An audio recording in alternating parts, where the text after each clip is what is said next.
नमस्कार सभी साथियों को स्वागत करता हूं सभी के इस यूट्यूब चैनल पर।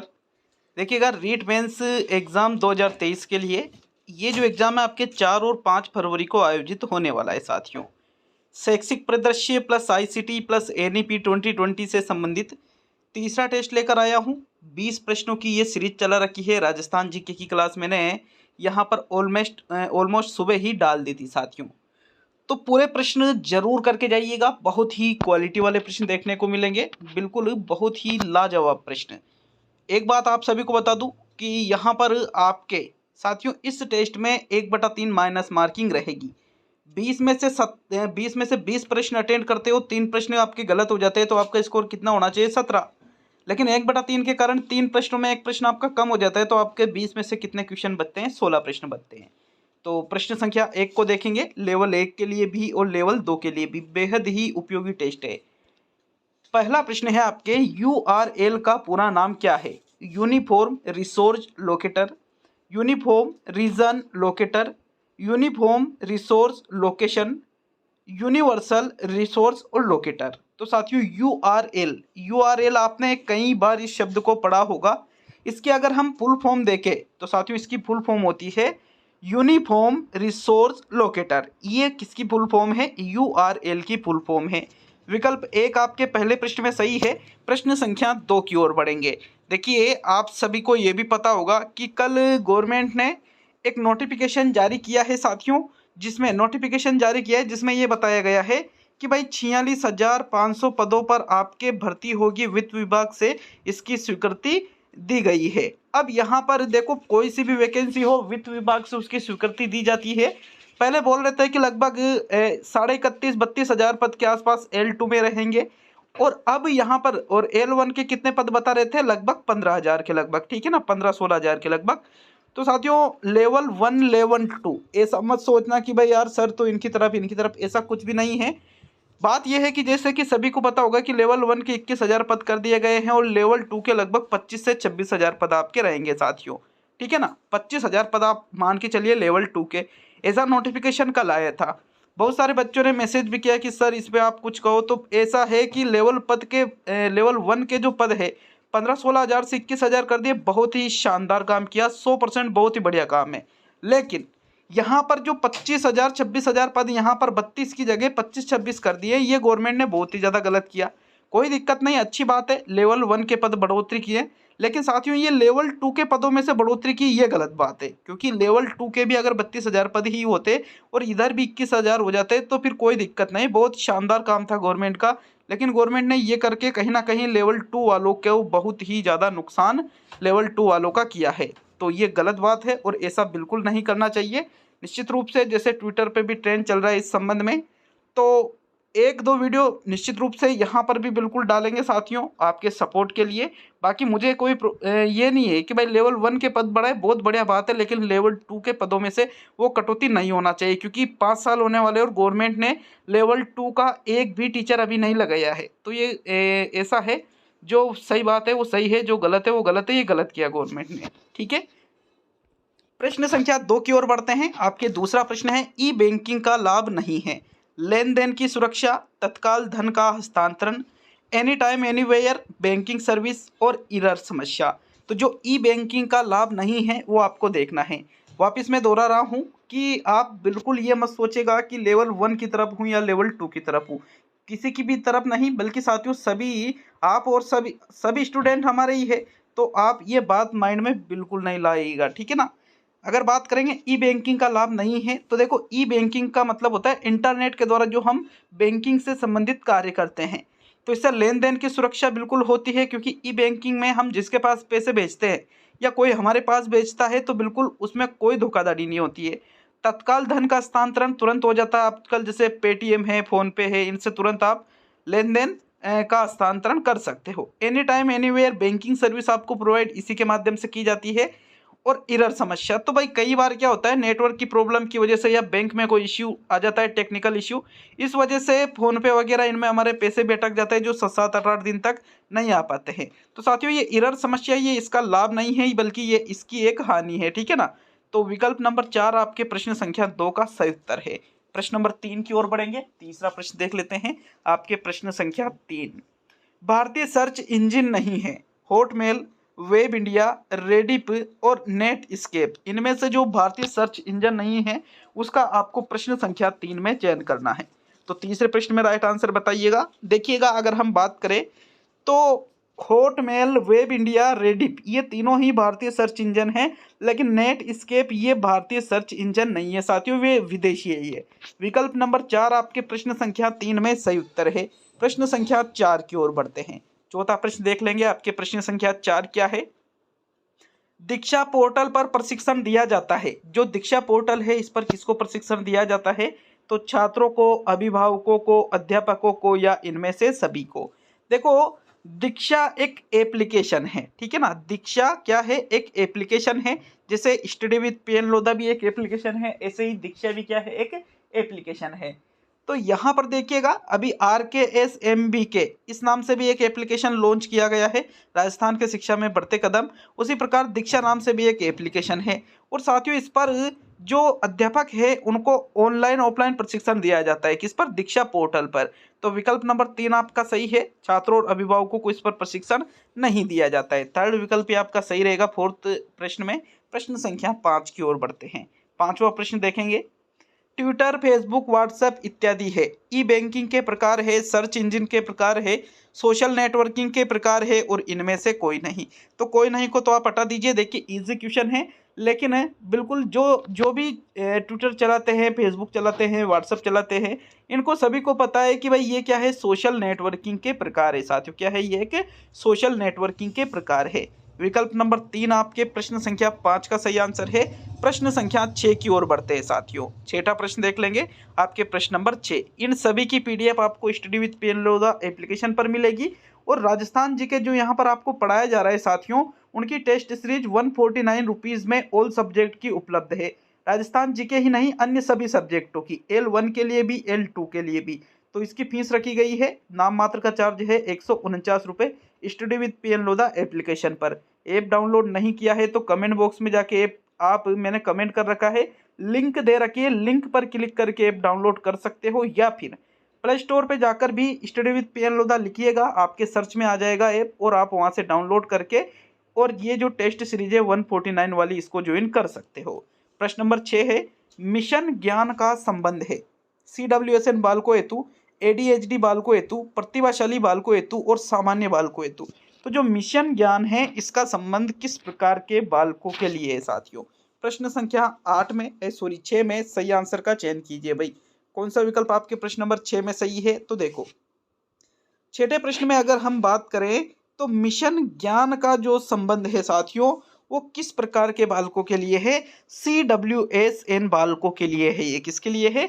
CWSN बालक। जो CWSN वाले बालक होते हैं, इनका देखो, इनको हम कहते हैं विशिष्ट अधिगम वाले बालक, ठीक है ना। CWSN का मतलब विशिष्ट सहायता वाले, विशिष्ट आवश्यकता वाले बालक। बोलने में थोड़ी मिस्टेक आ रही थी। विशिष्ट आवश्यकता वाले जो बालक होते हैं उनको हम कहते हैं CWSN बालक। तो देखो, विशिष्ट आवश्यकता इनको पड़ती है, क्योंकि CWSN का मतलब होता है किसी, कोई बालक है अगर बोल नहीं पाता है, गूंगा है, कोई बालक है सुन नहीं पाता है, ठीक है ना, कोई बालक मतलब बहरा है वो, कोई बालक मानसिक रूप से कमजोर है मतलब मंद बुद्धि है, या कोई किसी अन्य प्रकार का कोई डिसऑर्डर है। तो इन सभी लगभग 15-16 प्रकार के डिसऑर्डर को CWSN के अंतर्गत शामिल कर रखा है, और ये जो मिशन ज्ञान है ये इसी से, इन्हीं बालकों से संबंधित है, विशेष आवश्यकता वाले बालकों से संबंधित है। तो विकल्प 1 आपके छठे प्रश्न का सही आंसर है। प्रश्न संख्या 7 की ओर बढ़ते हैं। सातवां प्रश्न है, कंप्यूटर का सबसे महत्वपूर्ण भाग है LAN, CPU, WAN और इनमें से कोई भी नहीं। तो साथियों, प्रश्न संख्या 7 में बताओ भाई, कंप्यूटर का सबसे महत्वपूर्ण भाग इनमें से कौन सा है? अगर हम बात करें प्रश्न नंबर 7 की, तो देखिए LAN, WAN नहीं है, बल्कि कंप्यूटर का जो सबसे महत्वपूर्ण भाग है वो कौन सा है? CPU, सेंट्रल प्रोसेसिंग यूनिट इसका पूरा नाम होता है, ठीक है ना। विकल्प नंबर 2 आपके प्रश्न संख्या 7 का सही उत्तर होगा। आठवां प्रश्न देख लेते हैं। प्रश्न नंबर 8 में क्या पूछा जा रहा है? एक लेखक द्वारा किसी दूसरे लेखक की रचना अपने नाम से प्रकाशित करवाना है। गोपनीयता है, साहित्यिक चोरी है, प्रामाणिकता है, या इनमें से कोई भी नहीं। तो कोई नहीं को तो आप विकल्प से हटा सकते हो। देखिए, कोई लेखक है और किसी दूसरे लेखक ने रचना कर रखी है, लेकिन उसकी रचना को वो अपने नाम से प्रकाशित करवा रहा है, तो इसको साथियों गोपनीयता या प्रामाणिकता नहीं कहेंगे, बल्कि इसको कहेंगे साहित्यिक चोरी, कॉपीराइट एक तरह से। विकल्प नंबर 2 आपके प्रश्न संख्या 8 का सही आंसर होगा। 9वां प्रश्न देख लेते हैं मित्रों, आपके प्रश्न नंबर 9 में क्या पूछ रहा है। 1 गीगाबाइट का संबंध है 1024 पेटाबाइट से, 1024 किलोबाइट से, 1024 बाइट से और 1024 मेगाबाइट से। तो देखो 1 गीगाबाइट का संबंध आपसे प्रश्न संख्या 9 में पूछा जा रहा है। अगर इस प्रश्न का आप उत्तर गलत दोगे, देखिएगा मैं समझाऊंगा, तुरंत आपके वो चीज़ समझ में आ जाएगी, कोई दिक्कत नहीं, आप इस चीज़ को जानते हो, लेकिन अपन ने उसको प्रैक्टिकली नहीं कर रखा है साथियों, बल्कि हमें इस चीज़ का पूरा नॉलेज है। तो 1 गीगाबाइट का संबंध अगर हम देखें 1024 मेगाबाइट से, किससे है, 1024 मेगाबाइट से। आपके फ़ोन में जीबी रहती है, जैसे किसी पहले क्या मेमोरी आती थी, अब इंटरनल स्टोरेज ही काफ़ी अच्छा आने लग गया है। लगभग यूँ मान लीजिए 128 जीबी का इंटरनल स्टोरेज नॉर्मली अब आता है, 64 जीबी का। तो साथियों यहाँ अगर हम देखें तो एक जो जीबी होती है, ठीक है ना, को आप पिछले भी देखते हो कि 800 एमबी की है, 1 जीबी की है, तो वो 1 जीबी का मतलब किससे, गीगाबाइट। भाई जीबी का पूरा नाम क्या है, जीबी का पूरा नाम है गीगाबाइट। तो 1 जीबी में कितने एमबी होते हैं, 1024 एमबी होता है, ठीक है ना। 1 जीबी में कितना एमबी होता है, 1024 एमबी होता है साथियों। अब एमबी का मतलब क्या होता है, मेगाबाइट। अपन यूँ कहता है कि यार फोटो कितने एमबी का खींच रहा है मोबाइल में, यार 5 एमबी का खींच रहा है। तो इस प्रकार 1024 एमबी जब हो जाती है तो 1 जीबी बन जाती है, मतलब 1024 एमबी में कितनी जीबी बनती है, 1 जीबी। तो 1024 मेगाबाइट बराबर 1 गीगाबाइट। विकल्प नंबर आपके 4 सही है साथियों प्रश्न संख्या 9 में। प्रश्न संख्या 10 की ओर बढ़ेंगे। 10वां प्रश्न देख लेते हैं, आपके प्रश्न संख्या 10। राजस्थान आरटी अधिनियम 29 मार्च 2011 को राज्य सरकार ने आरटी की कौन सी धारा का प्रयोग करके बनाया है। धारा 21, धारा 38, धारा 36 और धारा 32। देखो आरटी आया था 2009 में, जो संपूर्ण देश में 1 अप्रैल 2010 को लागू हो गया था साथियों, ठीक है ना। आरटी 2009 की बात करें तो ये संपूर्ण देश में कब लागू हो गया था, 1 अप्रैल 2010 को। इसमें टोटल 38 धाराएं थी, लेकिन बाद में इसमें साथियों 39 धारा, वर्तमान में कितनी है भाई, हमने तो 38 पढ़ रखी है, लेकिन वर्तमान में एक और धारा बढ़ा दी गई है, तो धारा नंबर कौन सी है, वो 39 है। 39 धारा है वर्तमान में। इसकी जो 38वीं धारा है साथियों आरटी 2009 की, इसमें राज्य सरकार को ये मतलब अधिकार दिया गया है कि वो आने वाले 3 सालों में, ये 2009 की बात है ये, ठीक है ना, 1 अप्रैल 2010 से लागू किया ना, उसके बाद की, कि आने वाले 3 सालों में प्रत्येक राज्य इसे अनिवार्य रूप से अलग से आरटी अधिनियम प्रत्येक राज्य का बना करके उसको लागू करेगा। तो ये धारा 38 का प्रयोग किया था राजस्थान सरकार ने, जो 2011 का आरटी बना था ना राजस्थान का, वो धारा 38 का प्रयोग करके बनाया था। तो विकल्प नंबर 2 आपके प्रश्न संख्या 10 का सही उत्तर है। प्रश्न संख्या 11 की ओर बढ़ते हैं। 11वां प्रश्न देख लेंगे। प्रश्न नंबर 11 क्या है, ईमेल का पूरा नाम क्या है। भाई ईमेल का आपसे पूरा नाम पूछ रहा है, तो विकल्पों को देखिएगा, इनअप mail, electronic mail, engine mail या इंडिया मेल। ईमेल, ईमेल शब्द का हम कई बार प्रयोग करते हैं, कई बार। ईमेल जो शब्द है साथियों, इसका पूरा नाम अगर हम देखें तो इसका जो पूरा नाम है वो है इलेक्ट्रॉनिक मेल। क्या है इसका पूरा नाम, इलेक्ट्रॉनिक मेल ईमेल का पूरा नाम होता है। विकल्प नंबर 2 आपके 11वें प्रश्न का सही उत्तर होगा। प्रश्न संख्या 12 की ओर बढ़ते हैं। 12वां प्रश्न देख लेंगे। प्रश्न नंबर 12 में क्या पूछ रहा है, ई शासन को कहा जाता है, क्या कहा जाता है भाई ई शासन को, तो ई सरकार कहा जाता है, डिजिटल सरकार कहा जाता है, ऑनलाइन सरकार कहा जाता है, या इनमें से सभी। तो भाई ई शासन जो होता है, इसका आपको ये बताना है कि भाई इसको और अन्य किन नामों से जाना जाता है, किस नाम से या किन नामों से इसको जाना जाता है। 12वें प्रश्न में बताओ कौन से विकल्प का चयन करोगे साथियों। तो देखो सही आंसर देख लेते हैं। बात करें ई शासन की, तो ई शासन को ई सरकार भी कहते हैं, ई शासन को डिजिटल सरकार भी कहते हैं, ई शासन को ऑनलाइन सरकार भी कहते हैं, मतलब इनमें से सभी वाला जो 4th विकल्प है प्रश्न संख्या 12 का सही उत्तर होगा। 13वें प्रश्न की ओर बढ़ेंगे मित्रों। प्रश्न नंबर 13 में क्या पूछ रहा है, प्रश्न संख्या 13। देखो पिछला जो टेस्ट था, टेस्ट नंबर 2 आपके शैक्षिक तकनीकी वाला, तो उसमें एक प्रश्न था इस्माइल से संबंधित साथियों। अब उसमें सॉरी इस्माइल से संबंधित नहीं था, दीक्षा राइस से संबंधित, दीक्षा राइस इस प्रकार से एक प्रश्न था। तो उसमें राइस की फुल फॉर्म पूछी गई थी, तो उसमें साथियों कुछ मैंने करेक्शन किया था उस वीडियो में। कमेंट बॉक्स में, वीडियो नंबर 2 में कमेंट बॉक्स में आप कमेंट जाके देख जरूर लेना, ठीक है ना। उसमें थोड़ी त्रुटि हो गई थी, है ना, तो उसको मैंने सही कर दिया है। शिक्षा दर्शन कार्यक्रम की पहल MHRD ने की, लेकिन इस कार्यक्रम की नोडल एजेंसी है MHRD है, NCERT है, RSCRT है और डाइट है। भाई मोस्ट इंपोर्टेंट क्वेश्चन है, बहुत ही ज्यादा। जो शिक्षा दर्शन कार्यक्रम है इसकी पहल किसने की? MHRD। MHRD का मतलब क्या होता है? जो मानव संसाधन विकास मंत्रालय है इसने, ठीक है ना। अब लेकिन साथियों इस कार्यक्रम की नोडल एजेंसी पूछ रहा है ये, तो भाई शिक्षा दर्शन कार्यक्रम किस राज्य का है? राजस्थान का है। तो राजस्थान में अगर हम बात करें ये कार्यक्रम चलाया गया है, तो किस नोडल एजेंसी किसको बनाया था? RSCERT। किसको? RSCERT को इसकी नोडल एजेंसी बनाया गया था साथियों। विकल्प नंबर 3 आपके प्रश्न 13 में सही है। अगर प्रश्न यूं पूछ ले कि भाई शिक्षा दर्शन कार्यक्रम की पहल किसने की, तो MHRD इसका सही आंसर रहेगा, और इसकी नोडल एजेंसी पूछ ले तो RSCERT इसकी नोडल एजेंसी रहेगी। विकल्प नंबर आपके 3 सही है प्रश्न संख्या 13 में। चलिए आगे बढ़ेंगे प्रश्न संख्या 14 की ओर। 14वां प्रश्न देख लेते हैं। आपके प्रश्न नंबर 14 में क्या पूछ रहा है, देखिएगा प्रश्न नंबर 14 को। प्रश्न नंबर 14 है, राजस्थान शिक्षा दर्शन कार्यक्रम कक्षा रिक्त स्थान है जिसकी पूर्ति करनी है से, फिर रिक्त स्थान है तक संबंधित है। कक्षा 1 से 8 तक संबंधित है, कक्षा 1 से 5 तक संबंधित है, कक्षा 1 से 10 तक संबंधित है और कक्षा 1 से 12 तक संबंधित है। तो बताइए भाई 14वें प्रश्न में कौन सा विकल्प आपका सही है साथियों। देखो हम बात कर रहे हैं राजस्थान शिक्षा दर्शन कार्यक्रम की, तो इसका संबंध आपको ये बताना है कि कौन सी क्लास से लेकर के कौन सी क्लास तक है। सही आंसर देख ले इसका, तो चलिए देख लेते हैं सही आंसर। जो राजस्थान शिक्षा दर्शन कार्यक्रम है ये कक्षा 1 से लेकर के कक्षा 12 तक है साथियों। किस कक्षा से संबंधित है? कक्षा 1 से कक्षा 12 तक ये इसका संबंध है। विकल्प नंबर 4 आपके प्रश्न संख्या 14 का सही उत्तर है। चलिए आगे बढ़ेंगे साथियों प्रश्न नंबर 15 की ओर। 15वां प्रश्न देख लेते हैं। देखिएगा प्रश्न नंबर 15, स्माइल प्रोग्राम के अंतर्गत कितने ग्रुपों का निर्माण किया गया? एक ग्रुप बनाया, दो ग्रुप बनाए गए, तीन ग्रुप बनाए गए या 4 ग्रुप बनाए गए? तो देखो स्माइल प्रोग्राम चला था कोविड में। अब साथियों स्माइल 1.0 भी चला, 2.0 भी चला, 3.0 भी चला, लेकिन इसके अंतर्गत जो व्हाट्सएप ग्रुप बनाए गए थे वो कितने ग्रुप बनाए गए थे? 2 ग्रुप बनाए गए थे। कितने ग्रुप बनाए गए थे?